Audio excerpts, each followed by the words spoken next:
Raghu 50 square yards ల్యాండ్లో building ఉంటే Hydraa cool చేస్తుందంట, నిజమేనా? చూడు వినయ్, 50 స్క్వేర్ యార్డ్స్ ఉన్నంత మాత్రాన హైడ్రా ఏం బిల్డింగ్లు కూల్ చేయదు. మరెందుకు హైడ్రా యాక్షన్ తీసుకుంటుంది ఇప్పుడు?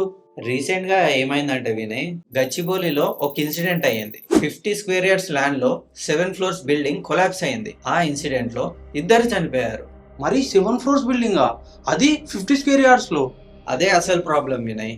ఆఫీషియల్స్ చెప్పింది ఏంటంటే కొన్ని బిల్డింగ్స్ కి లిమిటెడ్ ఫ్లోర్స్ కి పర్మిషన్ తీసుకొని అడిషనల్ ఫ్లోర్స్ బిల్డ్ చేశారు. అంటే పర్మిషన్స్ ఉన్నా సరిపోదా? అసలు పాయింట్ అదే వినయ్. పర్మిషన్ ఎంత వరకు ఉందో కన్స్ట్రక్షన్ కూడా అంత వరకే ఉండాలి. అప్రూవ్డ్ ప్లాన్ ఒకలా ఉండి బిల్డింగ్ ఇంకొకలా ఉంటే అది వయలేషన్ అవుతుంది.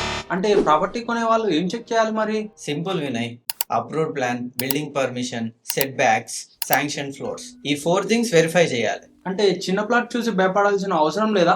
అసలే భయపడాల్సిన అవసరం లేదు. ప్లాట్ సైజ్ కాదు, పర్మిషన్ అండ్ కన్స్ట్రక్షన్ మ్యాచ్ అవ్వాలి. బిల్డింగ్ పెద్దగా ఉందని కాదు వినయ్, లీగల్ గా ఉందా లేదా అని చూడాలి.